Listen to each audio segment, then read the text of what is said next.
Coucou tout le monde, contente de vous retrouver aujourd'hui pour une petite vidéo un peu spéciale, petite vidéo explicative je dirais, puisque vous avez été plusieurs déjà à me contacter pour avoir des renseignements sur le petit défi de Normand de Noël que j'ai lancé dans mon calendrier de l'Avent.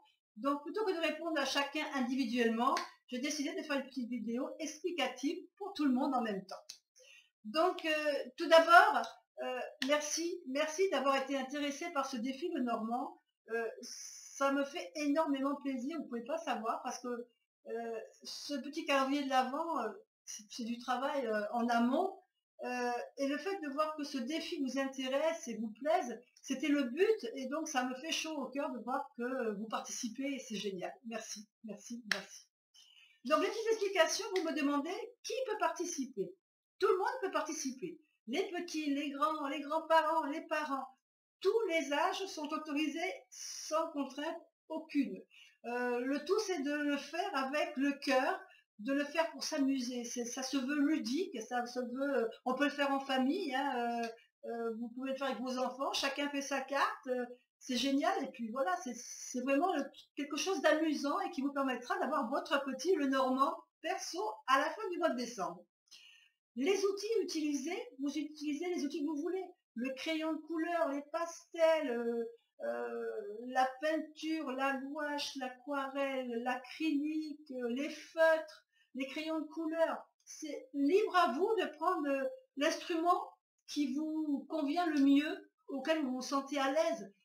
N'oubliez pas que c'est quelque chose pour se faire plaisir, donc faites-vous d'abord plaisir. Alors la petite chose que je vous demanderai donc dans chaque carte, comme je vous ai dit, c'est la petite touche de Noël ou quelque chose qui représente Noël en dessinant vos cartes. N'oubliez pas aussi de mettre le numéro en haut de votre carte, le numéro de la carte du jour. Par exemple, à aujourd'hui, je vous ai proposé 5 ou 6 cartes, je crois, le cavalier, donc c'est le numéro 1 qu'il faudra inscrire sur votre carte du cavalier. Pour la carte du trèfle, il faudra mettre le numéro 2. Pour la carte du bateau, il faudra mettre le numéro 3. La carte de la maison, le numéro 4. Avec la maison, je vous ai proposé aussi la clé, donc la clé c'est le numéro 33. Nous aurons la carte de l'arbre, donc qui est le numéro 5, et la carte des nuages, le numéro 6. Ce sont déjà les cartes que je vous ai lancées en défi depuis le début de ce calendrier de l'Avent. Ensuite, il faudra également, je vais essayer d'ailleurs si j'y pense, à vous mettre en dessous de la vidéo tous les numéros des cartes, comme pour ceux qui ne connaissent pas le petit Lenormand, vous ayez un point de repère au niveau des numéros de cartes.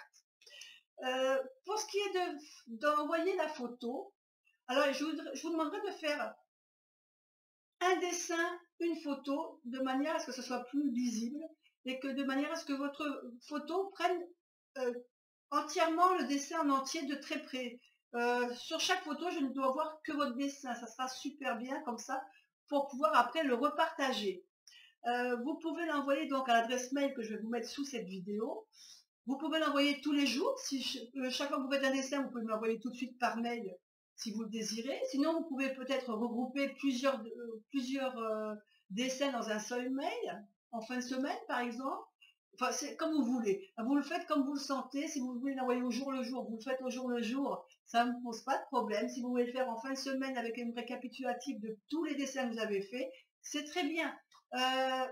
Ce qui est bien aussi, si vous êtes plusieurs dans une famille à faire le dessin, n'oubliez pas de mentionner dans le commentaire de la photo, par exemple vous m'envoyez 2 photos de cavalier, ça sera la vôtre, et si c'est la deuxième, c'est celle de votre enfant, ou si c'est la photo du dessin de la grand-mère, précisez-moi quelle photo correspond à la petite fille, à la maman, à la grand-mère, que je sache après pour répertorier tout ça. Voilà, écoutez, j'espère que mes explications ont répondu à vos attentes, à toutes les questions que vous m'avez posées. En attendant, je vous dis continuez bien à dessiner, amusez-vous. Pensez que c'est vraiment quelque chose de ludique, que ce soit quelque chose qui vous plaise. Pas de pression, ne vous mettez pas la pression en vous disant qu'il faut faire vite pour partager. Vous faites les cartes que vous voulez, le nombre de cartes que vous voulez. Si vous avez le temps de faire tout avant fin décembre, c'est super. Si vous n'avez pas le temps, vous partagerez ce que vous pouvez. Et puis vous pourrez par la suite quand même le continuer juste pour vous faire plaisir. Voilà, maintenant je vous dis bye bye, à demain. Et puis à un autre jour pour une autre vidéo.